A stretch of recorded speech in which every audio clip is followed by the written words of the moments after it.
Coronavirus, la pandemia. ¿Cuáles son los síntomas? ¿Cómo se transmite? ¿Qué puedo hacer para protegerme y prevenir la propagación de la enfermedad? Nuevo padecimiento que ha encendido las alarmas de los sistemas de salud. Coronavirus, la pandemia. ¿Qué tal? ¿Cómo le va? Bienvenido a un programa más de Coronavirus, la pandemia. Este programa es una producción de la Universidad de Guadalajara que se transmite a través del foro de Canal 44, La Señal de Todos, y que llega a México y América Latina gracias a la señal de las televisoras públicas que se suman a esta emisión. Saludamos con gusto también a nuestra audiencia en Radio Universidad de Guadalajara y les invitamos para que se queden con nosotros a lo largo de la siguiente hora. También le queremos recordar las formas de hacer contacto.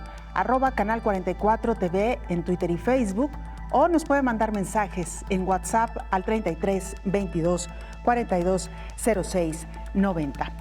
Este día hablaremos de cuáles son las determinantes sociales de la salud ante la pandemia de COVID-19. La salud mental de las mujeres debe ser parte también de la respuesta de la COVID-19, según lo ha dicho la Organización Panamericana de la Salud. 1 de cada 4 personas en Latinoamérica está en riesgo de contraer COVID por las condiciones en las que se vive. El director general de la Organización Mundial de la Salud asegura que el impacto económico que ha provocado la pandemia de COVID puede agravar las condiciones de vida en algunos países. Y tendremos reportes desde Chile y Miami, ahora que esta ciudad está siendo considerada el foco de la pandemia. Vamos con nuestra nota introductoria. Nuestra compañera Isaura López nos la presenta. El análisis de los determinantes sociales de la salud son un factor importantísimo en medio de esta pandemia. La pandemia COVID-19 ha impactado de manera dramática la salud pública del mundo. Tras un tradicional método pasivo, el nuevo coronavirus vino a cambiar la velocidad para tomar decisiones en pro de la humanidad. En las últimas 3 décadas, la globalización, además de generar un proceso de relaciones entre diferentes sectores, salud, economía, medio ambiente, tecnología y sociedad, ha modificado las interacciones humanas. La COVID-19 vino a demostrar que se vive en un mundo sistemático de contrastes, desigualdad e inequidad que impacta en cada sector. Sin embargo, la enfermedad tiene diferentes manifestaciones en las personas de acuerdo al nivel socioeconómico.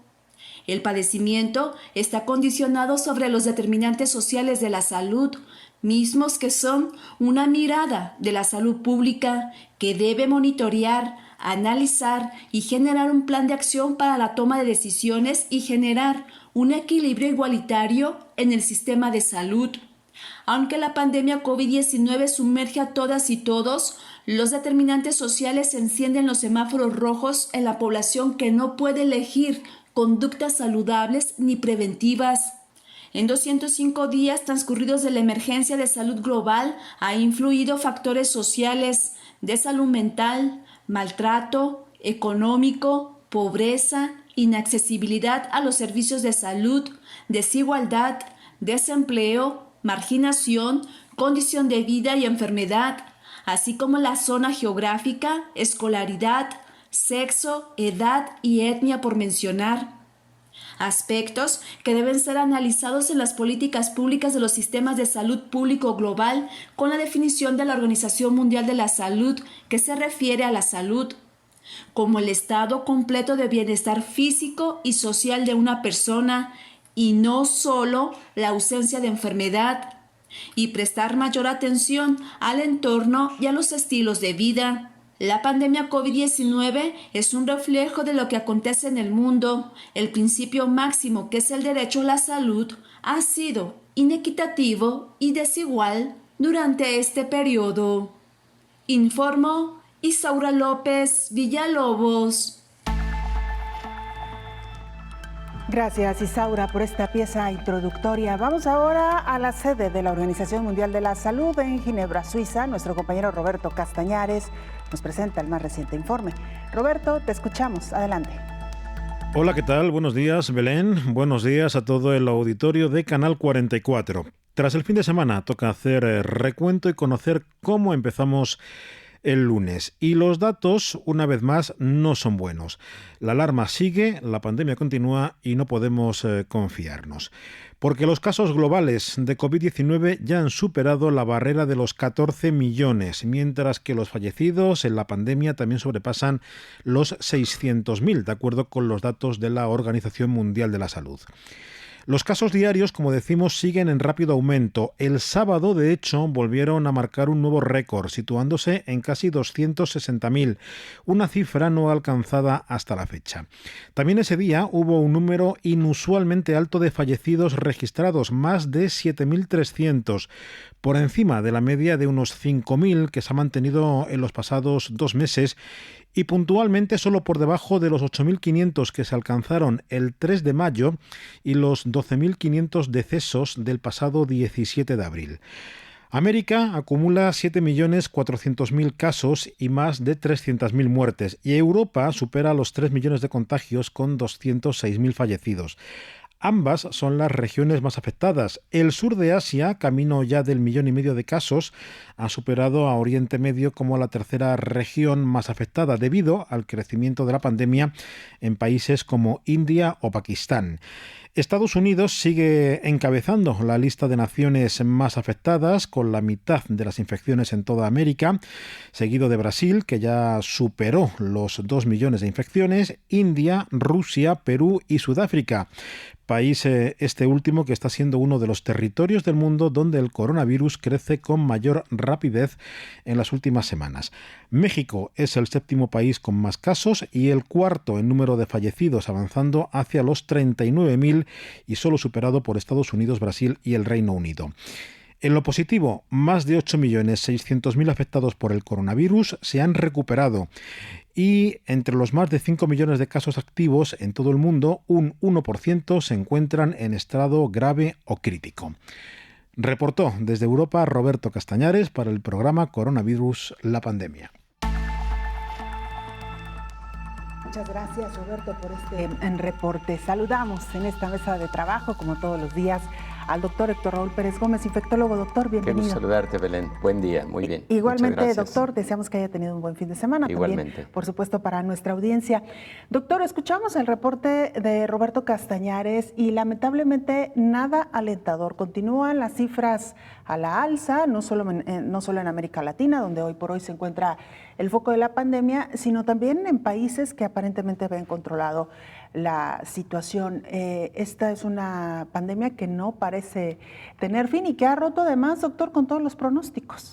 Definitivamente, ya 14 millones, alrededor de 600.000 fallecimientos, pero efectivamente dices bien, Belén, muchos países que aparentemente habían tenido un control de la pandemia están teniendo rebrotes, algo que veíamos venir. Sin embargo, es posible que no tan pronto. Y en ese sentido, me parece que el riesgo para todo el mundo de segundos rebrotes o oleadas, como también se le ha conocido, existe latente en cualquier momento. Muchos países no han pasado la segunda ola epidemiológica, también hay que decirlo, y es posible que eso haya influido. El hecho de que parece ser una pandemia migratoria. Hemos tenido diferentes epicentros y los que parecen haber sido los primeros epicentros están teniendo los rebrotes en este momento. Bueno, particularmente China hace aproximadamente un mes volvió a tener casos en diferentes regiones, particularmente en la parte central de China continental, pero de igual forma ahora estamos viéndolo con España, que aparentemente va a tomar decisiones de nueva cuenta de cierre de economía. No sabemos con qué intensidad, con qué contundencia estos cierres, pero es un hecho que va a ocurrir. Entonces, pues es algo que vamos a estar viendo seguramente todavía en los próximos meses. Y luego hubo récord el fin de semana en el número de contagios mundiales, más de 50.000. Esto es una cifra alarmante verdaderamente. De las pocas buenas noticias que escuchamos en el reporte de Roberto Castañares es que hay un alto número de personas que se están recuperando, afortunadamente, de la enfermedad, y que de los enfermos que hoy por hoy son reportados que tienen algún tipo de atención, es decir, que están cursando la enfermedad, solamente el 1% está en condición grave, lo cual, bueno, también puede ser alentador, doctor. Y además, Belén, la curva que a lo largo del tiempo se ha venido observando respecto de la letalidad está a la baja. Pareciera que la letalidad está siendo cada vez menor y es posible que la identificación de los casos, la atención de los casos, el aprendizaje que se ha tenido a lo largo del tiempo esté influyendo en la reducción de esa letalidad, que no podemos dejar de considerarla una buena noticia dentro de este mar, pues, de no tan buenas noticias por la pandemia. Incluso hay algo importante, doctor, que valdría la pena comentar respecto a eso que usted menciona.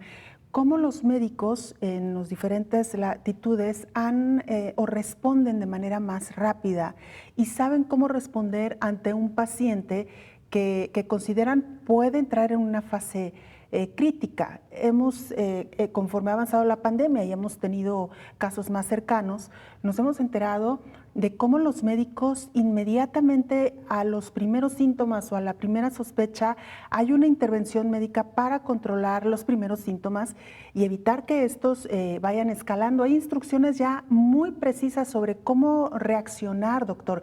Supongo que en los primeros casos que ocurrieron en otros países no se tenía este conocimiento y no se pudo actuar de manera tan rápida, doctor. Se han ido actualizando las guías de manejo, las guías de atención en base a la evidencia científica publicada, y eso ha sido de gran utilidad.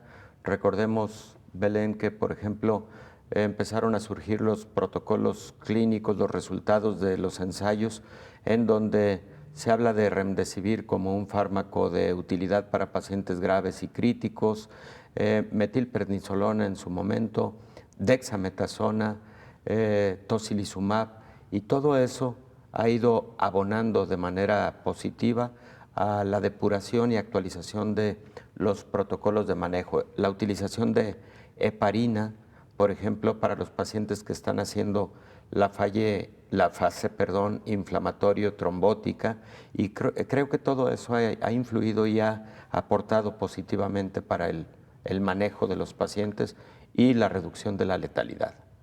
Recordarle a nuestra audiencia que es muy importante que siempre estén acompañados de un profesional de la salud. Todos estos medicamentos, doctor, que usted ha mencionado, han dado resultados, pero siempre y cuando sean suministrados en el paciente adecuado. No todos los pacientes están en la misma condición, no a todos los pacientes les puede sentar igual un medicamento que otro.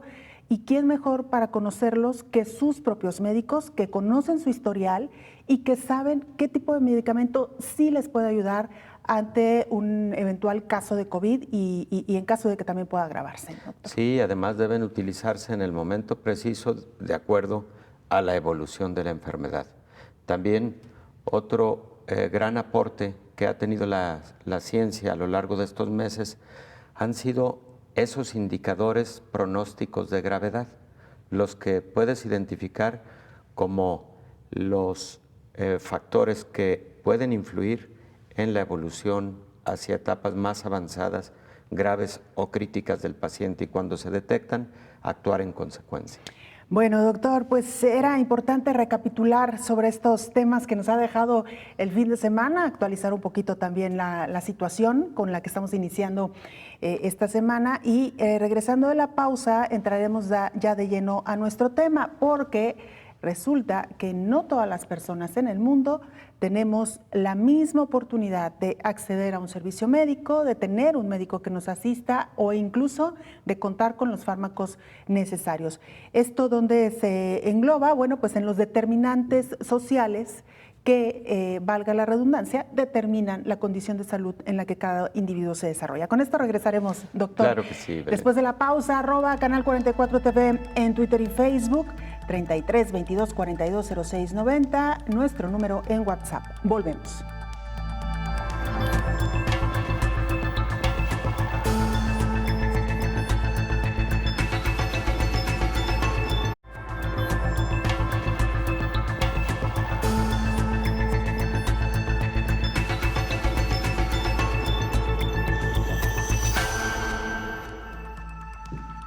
Regreso en este programa especial Coronavirus, la pandemia. Gracias por acompañarnos. La salud mental de las mujeres debe ser parte de la respuesta a la COVID-19. Esto es lo que dice la Organización Panamericana de la Salud. Es necesario tomar acciones inmediatas para prevenir una epidemia de salud mental evitable, advirtió la directora de la Organización Panamericana de la Salud, Carissa Etienne. Por ello, los estados que integran el organismo deben asegurarse de que las mujeres y sus necesidades de salud mental se integren en la respuesta COVID-19. Hay que ir sustituyendo el antiguo modelo de los ministerios de salud y ahora deben ser parte de la construcción de esas políticas, expuso en la sesión virtual Salud Mental y COVID-19, una prioridad para los derechos humanos de las mujeres. Antes de la COVID-19, las mujeres en las Américas ya eran un 50% más propensas que los hombres a sufrir trastornos de depresión y tenían el doble de probabilidad que los hombres a sufrir trastornos de ansiedad, para los cuales las mujeres en las Américas tienen las tasas más elevadas del mundo. La directora de la OPS explicó que aunque son limitados, los datos obtenidos en encuestas en distintos países muestran mayores niveles de angustia en la población en general y en los trabajadores en primera línea. Las niñas y mujeres frecuentemente se enfrentan con mayores obstáculos en la información, el acceso a servicios de la salud, debido a normas culturales de género como la dependencia económica y más carga de responsabilidades domésticas, y por otro lado, tienen una influencia limitada en los recursos del hogar. Ellas son más propensas a sufrir diversas comorbilidades en salud mental. Las agresiones aumentan durante las emergencias y en el contexto de COVID-19, la violencia contra las mujeres y niños es mayor. A pesar de eso, siguen recibiendo una atención inadecuada, informó Elizabeth Ortiz. Y varios especialistas de la Universidad de Chile aseguran que las enfermedades están condicionadas a varios factores denominados determinantes sociales de la salud. Académicos del Departamento de Salud Pública de Talca, Universidad de Chile, analizaron el impacto de las variables socioeconómicas sobre los efectos de la pandemia por la COVID-19. La directora del departamento, Erika Retamal, explicó que las enfermedades no se distribuyen al azar, sino que van a estar condicionadas por ciertos factores que se denominan determinantes sociales de la salud. Los determinantes sociales de la salud son las condiciones en las que las personas se desarrollan. Dichas condiciones impactan en sus vidas, condición de salud y nivel de inclusión social. En el análisis realizado concluyeron que uno de los determinantes común denominador en el mundo durante esta pandemia ha sido el incremento en la violencia de género. Esto se ha registrado por igual en el mundo. Países como Italia, China, Francia, Alemania, México o Chile en América Latina han reportado aumento en sus tasas de violencia hacia las mujeres. El profesor de la Universidad chilena, Nicolás Ayala, puso como ejemplo al país sudamericano, en donde advirtió que poco más de la mitad de los trabajadores en ese país, alrededor de 53.1%, gana menos de $507 americanos, y el 38.9% de los trabajadores tiene contratos precarios o no los tiene.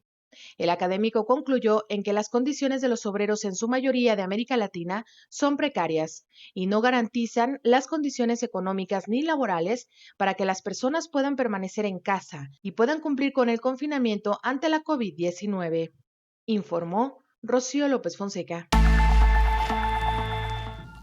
Bueno, son varios los determinantes sociales, de acuerdo a la propia Organización Mundial de la Salud. Nos referimos al ambiente en el que nace, crece, vive una persona y nos referimos desde las facilidades económicas para desarrollarse, por supuesto los beneficios que hay en torno a la salud, la educación. Doctor, una serie de factores que determinan o definen la manera en que un individuo se desarrolla dentro de una sociedad.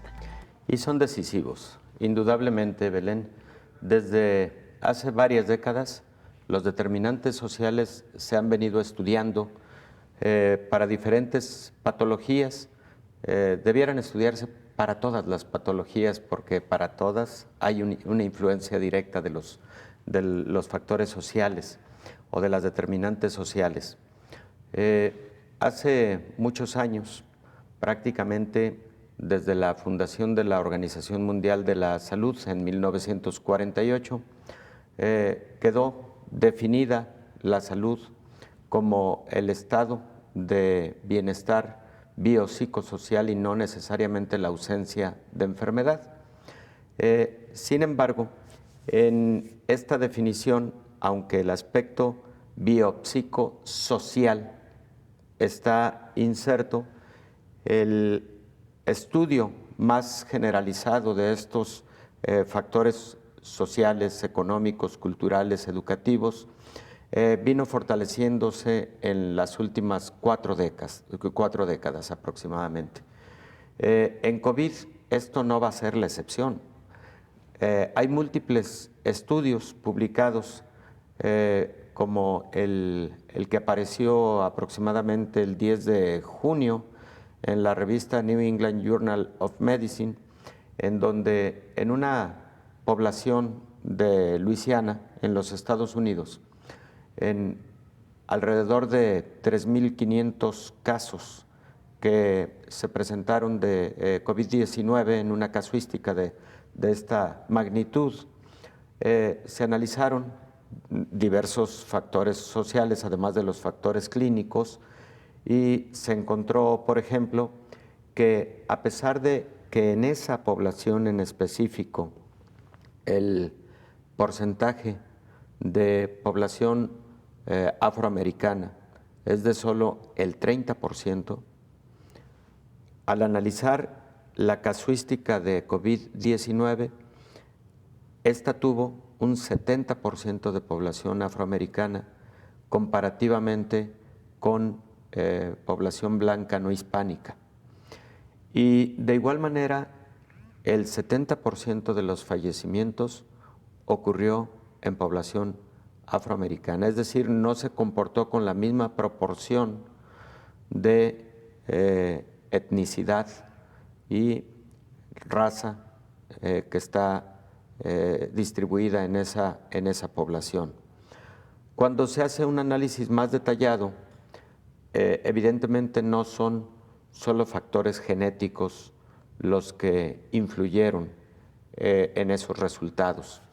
Los factores principales fueron los ingresos económicos, la seguridad social, el que hubiera más fácil acceso a los sistemas de salud y además nivel educativo, nivel cultural, y claro que influyeron también comorbilidades y otros aspectos de carácter médico, ¿no? Entonces, ese es solo un estudio. Los ha habido en cantidades a lo largo de esta pandemia con respecto a estos determinantes sociales. Y es que, bien lo señalabas hace unos momentos y lo escuchamos en la nota introductoria, como de igual forma en la nota de Rocío López, cuando se analiza el que la situación socioeconómica puede influir, es precisamente porque pueden existir retraso en la atención si la región geográfica no tiene un adecuado acceso a la salud y particularmente cuando no existe un centro hospitalario de atención especializada, por ejemplo, para pacientes con COVID. Pero de igual manera puede darse la situación de que la frecuencia de COVID se esté presentando más en ciertas poblaciones que no tienen, por ejemplo, suficiente acceso a medios de comunicación, a Internet, a redes sociales que han constituido un mecanismo de información sobre las medidas preventivas. Entonces también en ese sentido influyen los determinantes sociales. Y por otro lado, es evidente que en nuestro estado de salud preexistente las determinantes sociales han tenido un rol fundamental. Por ejemplo, el estado de desnutrición puede ocurrir en países en donde el nivel socioeconómico es mucho menor y por lo tanto un nivel de desnutrición significativo puede representar inmunosupresión y por lo tanto mayor severidad de enfermedades infecciosas. Pero también, por ejemplo, situaciones en donde la obesidad puede ser más frecuente por motivos de educación, conocimientos sobre lo que se tiene que hacer para evitar diabetes, obesidad, hipertensión, etcétera. Y entonces al tener más comorbilidades, por lo tanto, mayor riesgo de COVID y mayor riesgo de una forma de presentación grave de la enfermedad. Las determinantes sociales son muy importantes para todas las enfermedades, no se diga para las enfermedades de impacto alto a la salud pública y en particular las que se presentan como epidemias o como pandemias. Doctor, y quizá esto se ve reflejado en mayor grado en países de América Latina o países de África, países con un nivel de desarrollo económico muy bajo, donde los servicios o el acceso a la salud, por ejemplo, es precario, donde el entorno en el que crece un individuo no solamente es carente de oportunidades económicas, sino también incluso de situaciones tan sencillas, doctor, como pudieran ser en las grandes urbes, como el acceso al agua, que eso también determina mucho la sanidad, de la salubridad con el que crece una persona. Regresando, doctor, vamos a hablar de más algunos otros determinantes y, por supuesto, cómo está impactando ya de manera muy específica en el entorno de COVID-19. Con esto y mucho más regresamos después de la pausa.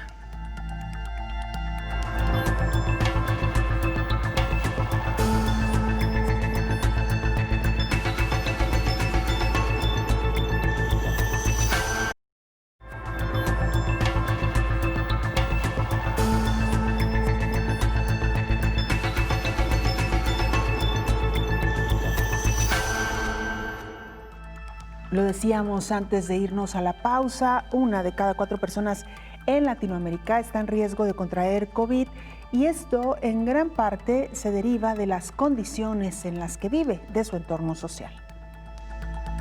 Alrededor de 142 millones de personas, casi una cuarta parte de la población de América Latina, actualmente están en riesgo de contraer COVID-19, informó el Programa de las Naciones Unidas para el Desarrollo.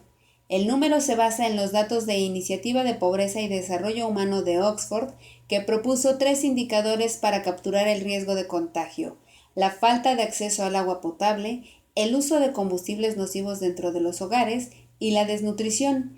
Además, la Agencia Internacional realizó una encuesta a 1 millar de personas en Argentina y los informes de otras 15 oficinas del programa en diferentes países de la región demuestran que los latinoamericanos, además del miedo al contagio, están muy preocupados por las consecuencias de las medidas de confinamiento.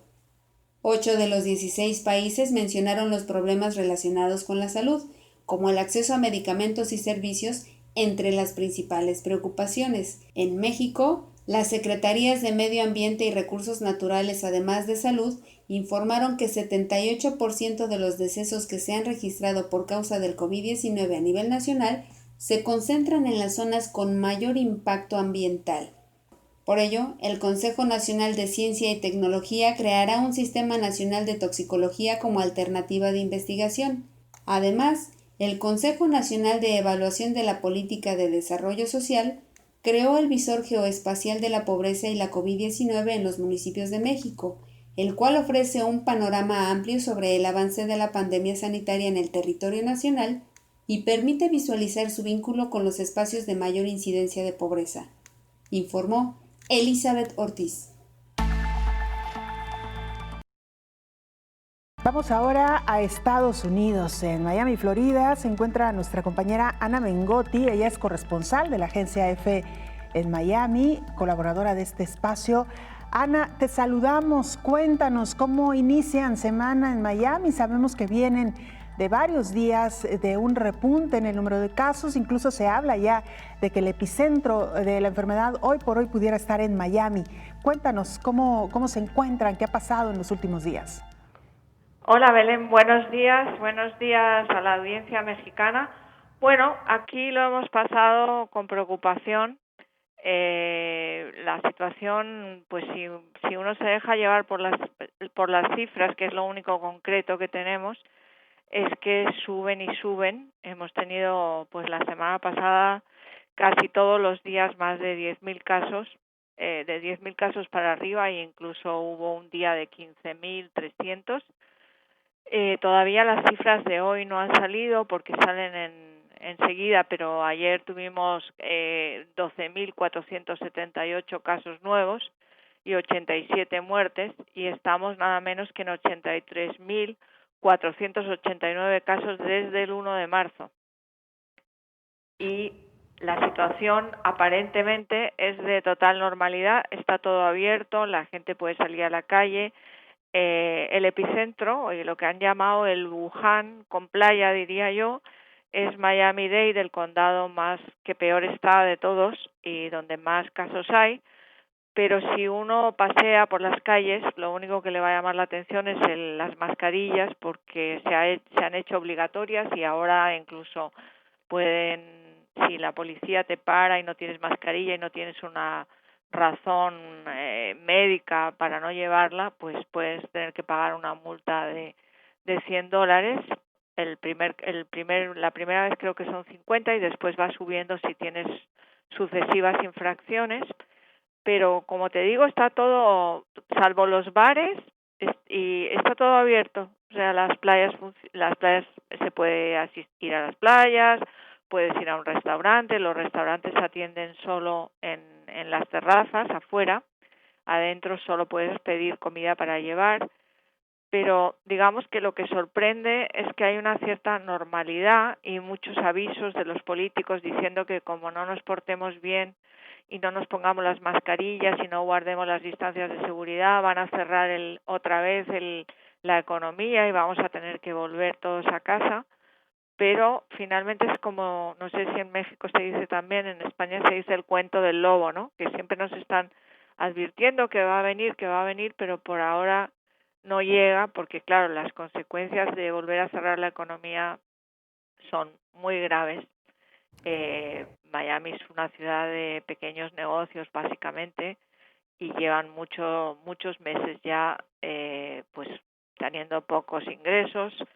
No todos podrían aguantar un cierre. Entonces, los políticos se debaten en si apostarle a la salud o apostarle a la economía, y al final pues tienen que encontrar un equilibrio, que es esta cosa rara de que aparentemente todo es normal, pero todos los días nos encontramos con miles de casos nuevos, cada vez hay más gente que uno conoce que se ha contagiado, y bueno, pues no sé lo que hacen los demás, lo que sí sé es lo que hago yo, y yo lo que hago es trato de cuidarme, pues no salir mucho, más que lo justo y necesario, y ir siempre con mascarilla y procurar evitar pues el contacto directo con personas que no sean las de mi círculo, digamos. Claro. Esa es la situación, básicamente. Claro. Ana, lo que más preocupaba son estas imágenes que han circulado en los últimos días y que han circulado ya de hace algunas semanas, donde, como bien lo decías, las playas lucen como en días habituales, es decir, hay una cantidad importante de personas conviviendo sin conservar lo que se conoce como la sana distancia o la distancia social. El uso de mascarillas en la playa no se ve tan frecuente como cuando las personas caminan en las zonas urbanas. Es decir, que llama mucho la atención también este tipo de conductas en medio de una situación tan preocupante, como bien lo has explicado. Y yo te quisiera preguntar en específico, en estos momentos, ¿cómo se encuentran respecto a la capacidad de los hospitales? ¿Cuál es la situación en cuanto para proveer atención? Pues en el caso de Miami-Dade, es una ciudad donde hay turismo hospitalario, viene mucha gente a tratarse aquí de determinadas dolencias y a operarse, muchos de América Latina. Bueno, tenemos muchos hospitales en Miami y algunos muy buenos. Por ahora no hay una escasez de camas, pero por ejemplo hoy surgió un dato preocupante porque no todo el estado está igual. O sea, la parte sur, Miami, Broward, Palm Beach y Los Cayos es la zona donde más se concentran los casos y las muertes, pero luego hay otras zonas de Florida, donde la situación es mucho menos grave, ¿no? Pero hoy se ha conocido que hay 49 hospitales en Florida que ya tienen las camas de la unidad de cuidados intensivos, están todas ocupadas. O sea, tienen cero disponibilidad de camas en las unidades de cuidados intensivos. Esto es una cuestión de tiempo. Si los casos siguen subiendo, pues lógicamente el colapso hospitalario es una posibilidad, no solo por las camas, sino por el personal, porque ya había una carencia de personal al parecer antes de la pandemia y bueno, pues el personal está sobreexigido, tienen que hacer dobles turnos, en algunos casos han salido enfermeras y otros profesionales sanitarios diciendo eso, que no pueden más, que están agotados, porque además, como aquí ha sido esto no es una segunda ola, esto es un repunte. Aquí los casos nunca han bajado, lo que pasa es que antes subían de una manera más lenta y ahora ha empezado como una carrerilla que cada día va subiendo más y más, pero nosotros nunca hemos doblado la curva. Entonces empieza a haber señales pues de alarma, ¿no? No solo la parte de salud, hay señales de alarma en la parte social del sur de Florida. Yo acabo de hablar precisamente con un mexicano, bueno, de tercera generación de mexicanos en Estados Unidos, que dirige el principal banco de alimentos que hay aquí en el sur de Florida, se llama Paco Vélez, y él me decía que han pasado de ayudar a 760,000 personas a 1,3 millones de personas en el sur de Florida que necesitan alimentos porque no tienen los suficientes en sus hogares. Y hay un 45% de las personas que atienden son nuevas, así entre comillas. Es gente que antes no tenía que pedir ayuda para comer. Claro. Y eso es muy grave. Y también me decía que es cuestión de tiempo, que si esto dura mucho, pues obviamente escasearán los alimentos. Claro. Ana, muy brevemente para concluir con esta charla, tú nos decías, ustedes no controlaron en ningún momento la pandemia, es decir, avanzaba de manera lenta, en los últimos días ha tenido un repunte mucho más acelerado. ¿A qué se debe? ¿Se reabrieron algunas actividades? ¿O hasta ahora qué se ha dicho? Bueno, ¿por qué estos repuntes? Ha habido toda clase de teorías. Y los científicos dicen que es un conjunto de todas. El repunte de los casos coincide prácticamente con unas semanas después de la entrada en la fase 2 de la reapertura, que suponía prácticamente la apertura de todos los negocios, salvo en algunos lugares como Miami-Dade y Broward, donde íbamos más lento, ¿no? Entonces, una de las razones es que la reapertura pudo ser demasiado rápida. Otra que es la teoría a la que se acoge el gobernador de Florida, igual que el presidente Donald Trump, que es que como hay más pruebas, se hacen más pruebas ahora que al principio, pues hay más casos. Eso la mayoría de los médicos lo rebaten y dicen que no es así. Y fundamentalmente yo creo que lo que ha habido es una inconsciencia, algunos la han llamado estupidez incluso, una inconsciencia de algunas personas, especialmente jóvenes, que han creído que porque el Estado había entrado en la segunda fase de reapertura ya se podía hacer todo como antes. Y entonces han empezado a ir a bares, a reunirse, a descuidar la seguridad, porque toda esa reapertura estaba hecha en base a que se mantuviera todavía pues el uso de mascarillas, la distancia de seguridad, medidas extremas de higiene, lavado de manos, todo lo que todos sabemos. Entonces hubo mucha gente que lo descuidó. Claro. Ana, pues ha sido interesante escuchar sin duda alguna esta experiencia, porque lo que nos nutre, nos sirve y evidentemente queremos retomar es qué no hacer para que en países donde estamos cruzando la pandemia pues tomemos las riendas de una manera mucho más seria y no pase lo que está pasando en ciudades como Miami. Tendremos oportunidad de charlar de nueva cuenta contigo. Ana, muchas gracias por esta conversación. Muchas gracias, Belén, y bueno, me despido de la audiencia, espero que nos vaya a todos muy bien aquí y allá. Claro que sí, un abrazo. Gracias. Ana Mengotti, corresponsal de la agencia EFE en Miami. el doctor Héctor Raúl López Gómez. Nos tomamos varios minutos para hablar con Ana, quizá nos extendimos, pero era importante, doctor, escuchar la experiencia de Miami, porque esta historia nos puede sonar bastante conocida a varias ciudades en América Latina. Claro. Es decir, ciudades donde no hemos controlado en ningún momento la pandemia. Ella decía, esta no se trata de una segunda ola ni de un rebrote. Supuesto, claro. Cursamos la pandemia de manera más o menos equilibrada y de unas semanas para acá se fue hacia arriba. Y eso es lo que nos puede pasar si hacemos lo que ella ha explicado, las diversas teorías que hay, la reapertura rápida en medio de una pandemia, que eso está pasando en varias ciudades de América Latina.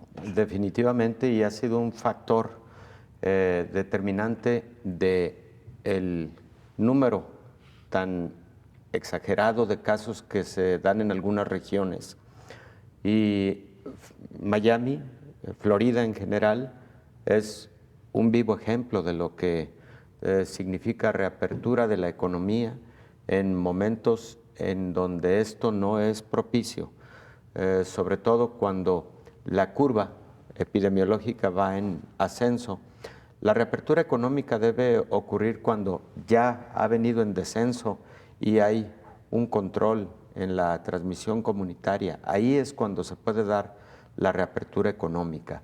Y por otro lado, bueno, efectivamente vemos escenarios, vemos momentos en donde, por ejemplo, Dade, que es el condado al parecer más afectado en Florida, más que el propio Miami, pero el espacio entre persona y persona no respetado, las playas con mucha gente, no todo el mundo utilizando cubrebocas, y lo decía la reportera, que el lavado de manos probablemente se descuidó en diferentes momentos y se hizo caso omiso de esas medidas de protección personal. Entonces, esto no tiene lugar a dudas. Cuando no ocurre control de todos esos aspectos, la pandemia va a estar explotando con mucha intensidad. Doctor, ¿y podemos discutir ampliamente si las pruebas masivas resultan o no resultan, si el uso de la mascarilla sí, no? Pero me parece que lo que sí está demostrado, doctor, es que si nosotros cumplimos con las medidas que nos han dicho una y mil veces, sí que podemos contribuir a controlar esta pandemia. Es decir, si tenemos que salir a reactivar la economía porque no queda de otra, podemos hacerlo, pero con las medidas de seguridad indispensables. Es decir, que hoy por hoy mucha de esta decisión está en las manos, ¿no? de cada uno. Completamente de acuerdo, porque cuando hablamos de realizar más pruebas y más pruebas, es precisamente para que a partir de esas pruebas las medidas de cuarentena y aislamiento social, las medidas para cortar las cadenas de transmisión sean mucho más estrictas. No es solo por conocer el número de personas infectadas, el número de casos, tiene claro relevancia en ese sentido por el actuar médico oportuno, pero la parte más importante es cortar cadenas de transmisión. Entonces, tú lo has dicho y puntualmente. ¿Qué pasa en una zona en donde no hay suficientes recursos para realizar muchas pruebas, pero las personas están cuidando todos esos aspectos de la distancia, del lavado de manos, de no salir, etcétera? Ahí ocurrirá contención de la pandemia, porque son las medidas más importantes. Así es, doctor. Bueno, vamos a regresar con mucho más de este tema y, por supuesto, con el tema que hoy nos ocupa, los determinantes sociales en medio de COVID-19. Vamos a la pausa, regresamos con mucho más.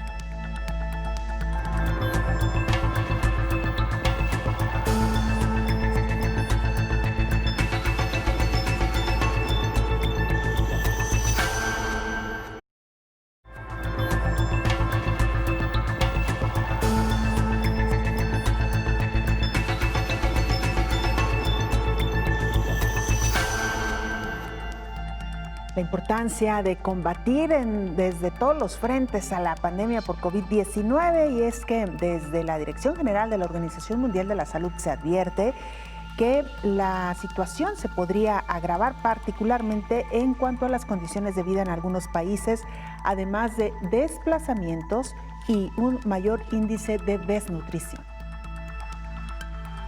La pandemia por COVID-19 ha arrasado con la salud de miles de personas y el trabajo y estabilidad económica de la población mundial. Los países han regresado a sus actividades económicas a pesar de estar en pleno contagio comunitario, sobre todo en América Latina, debido a que la mayoría de la población vive al día. El director general de la Organización Mundial de la Salud, Tedros Adhanom, explicó que esta pandemia ha demostrado que la salud es lo realmente importante en el mundo y esta enfermedad ha venido a empeorar la situación ya de por sí difícil de muchos países en el planeta. La COVID-19 amenaza con exacerbar muchas de estas crisis. La pandemia y las restricciones que se han establecido para suprimirla se están cobrando un duro peaje en 200 millones de personas en emergencias de larga data. Es demasiado pronto para evaluar el impacto completo de los llamados confinamientos y las medidas de contención, pero al menos otros 83 millones de personas y hasta 132 millones de personas podrían pasar hambre en 2020, además de los 690 que ya pasaron hambre el año pasado. Advirtió que el impacto económico de la pandemia en los entornos humanitarios puede agravar las condiciones de vida, ya difíciles en algunos países, además de provocar más desplazamientos, más desnutrición, más escasez de alimentos, entre otros. Recordó que el impacto de la pandemia va mucho más allá de la salud y también las necesidades que surgen sobre todo para los países más vulnerables. Informó Rocío López Fonseca. Muchas gracias, Rocío, por esta información. Vamos ahora a Chile. Ahí se encuentra nuestra compañera Edith Venegas, periodista del canal 9 Bio, para presentarnos también el más reciente informe. Adelante, Edith, te saludamos. ¿Cómo están ustedes? Edith Venegas, un gusto saludarlos desde Chile para informarles sobre los últimos avances del COVID-19 en nuestro país. En Chile ya se habla de una leve mejoría, así es como las autoridades sanitarias de nuestro país han llamado a este proceso que se está iniciando en Chile, donde efectivamente ha existido una baja relevante en los casos de personas contagiadas a nivel país, especialmente en la región metropolitana, donde está la capital de Chile, Santiago de Chile, donde se habían concentrado la mayor cantidad de los casos, la mayor cantidad de fallecidos también por COVID-19. En total son 330.930 los casos de personas contagiadas en nuestro país, que se dividen, por supuesto, en un número no menor de personas recuperadas y también de casos activos, de casos de personas que están contagiando en Chile. Aún así, son cifras que han disminuido. Tenemos aproximadamente entre 2.000 y 2.300, 2.200 casos diarios nuevos. El último registro, por ejemplo, dio cuenta de 2.082 casos nuevos, y esa ha sido la tónica en las últimas semanas. Es por esto que en nuestro país ya se habla de un proceso que las autoridades han llamado paso a paso, donde se podría comenzar en los próximos días y, de acuerdo a las estadísticas y a las cifras de cada una de las comunas de nuestro país, un proceso de desconfinamiento. Ya en Chile hay dos regiones, la región de Aysén y la región de Los Ríos, que comenzaron con una especie de desconfinamiento, permitiendo la apertura de algunos locales comerciales, también restaurantes y algunos cines, pero no con su capacidad completa. Este proceso de desconfinamiento que se está analizando en estas dos regiones se podría comenzar a desarrollar también en otras partes del país. Esto siempre y cuando, como les señalaba, se cumplan ciertos porcentajes, ciertos requisitos. Si bien existe una leve mejoría, aún continúan los casos de personas fallecidas. En las últimas horas fallecieron 58 personas que se sumaron a la lista de decesos, que ya alcanza las 8.503 personas que han fallecido por COVID-19 en nuestro país. Es lo que está pasando en Chile en estos momentos, una leve mejoría de acuerdo a lo que han señalado las autoridades, aunque permanecen aún las medidas sanitarias correspondientes. No hay regreso a clases hasta nuevo aviso y se mantienen las cuarentenas en varios puntos de la región metropolitana. Aún así, lo último fue el anuncio de este plan paso a paso que busca en los próximos días comenzar un desconfinamiento de acuerdo a la realidad de cada comuna. El informe de Edith Venegas desde Chile. Muchas gracias, Edith Venegas. Un saludo, un abrazo a nuestros hermanos chilenos. Nos siguen también a través de las televisoras públicas de este país. Doctor Héctor Raúl Pérez Gómez, infectólogo, los determinantes sociales en la salud que han impactado de manera fundamental en medio de esta pandemia. Hablábamos ya de la economía, del acceso a la salud, del acceso a la educación, obviamente de la infraestructura, que no siempre es la más adecuada. Hablábamos, por ejemplo, del tema del agua, que es tan indispensable, vital, y que en muchas comunidades no se cuenta con este recurso, doctor. Los servicios en general y particularmente aspectos relacionados con la vivienda. Fíjate, Belén, en algunas zonas metropolitanas en el mundo se ha reportado que un porcentaje alto del número de personas con COVID, hasta el 35%, han ocurrido como brotes intrafamiliares. De este aspecto posiblemente no habíamos hablado previamente. Si se presenta como brotes intrafamiliares, es posible que las características de la vivienda estén influyendo. Por ejemplo, ¿qué ocurre si estas características no permiten una distancia entre personas suficiente y eso condiciona al riesgo de mayor contagio? ¿Qué ocurre si las condiciones de la vivienda no son propicias para el aislamiento y cuarentena de un enfermo en una familia, lo cual genera riesgos a los demás integrantes de la misma? Entonces, son aspectos que también van sumando a esta pandemia. Pero ahora, cuando hablamos de determinantes sociales, probablemente no debiéramos verlo solo por la ruta de cómo esos determinantes sociales han impactado para el desarrollo de esta pandemia y para la evolución clínica de muchos pacientes.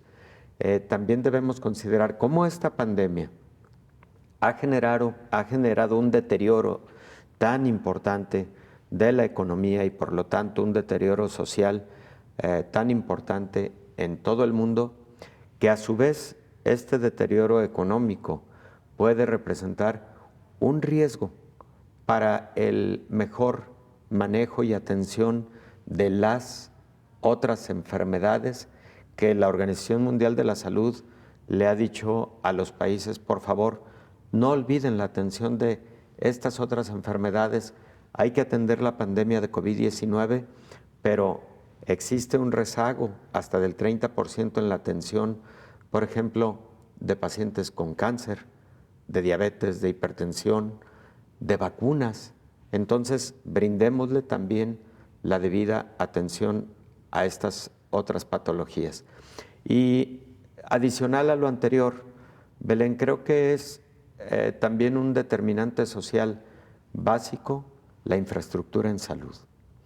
No solo el acceso que las personas puedan tener por ser derechohabientes a un sistema de salud o no, sino también la disposición geográfica de los servicios de salud y la suficiencia y calidad de los servicios de salud.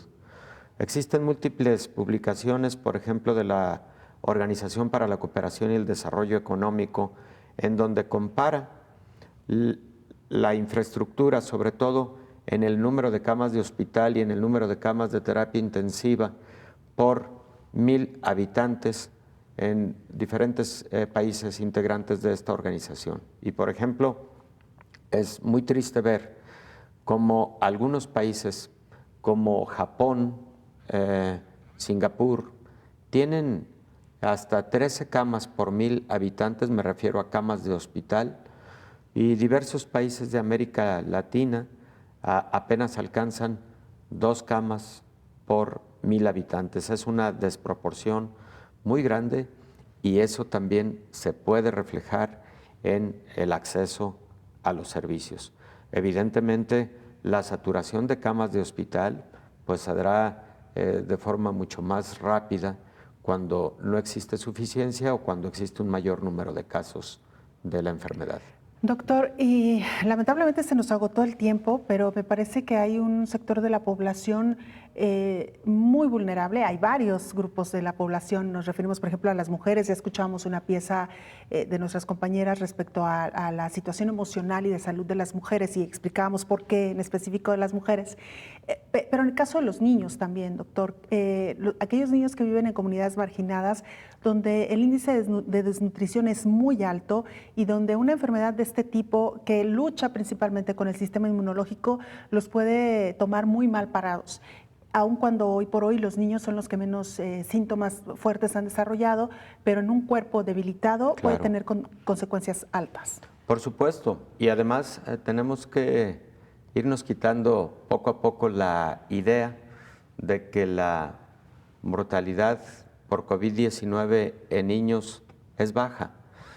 Lo es si lo comparamos con los adultos. Pero definitivamente es de gran significado el número de niños que sí han perdido la vida por COVID-19 y son niños frecuentemente con graves estados de nutrición, también con otras comorbilidades, por ejemplo, enfermedades cardiológicas congénitas, es lo que particularmente se ha reportado como un factor de riesgo adicional, y otras enfermedades inmunosupresoras. Pero desnutrición es indudablemente una de las más importantes y la desnutrición refleja con mucho determinantes sociales de inequidad que pueden llevar a un mayor impacto de una pandemia como esta. Doctor Héctor Raúl Pérez Gómez, infectólogo, muchas gracias por esta charla, por este día. Nosotros nos vamos, gracias por habernos acompañado, le invitamos para que nos sintonice en la siguiente emisión. Hasta entonces. Coronavirus, la pandemia.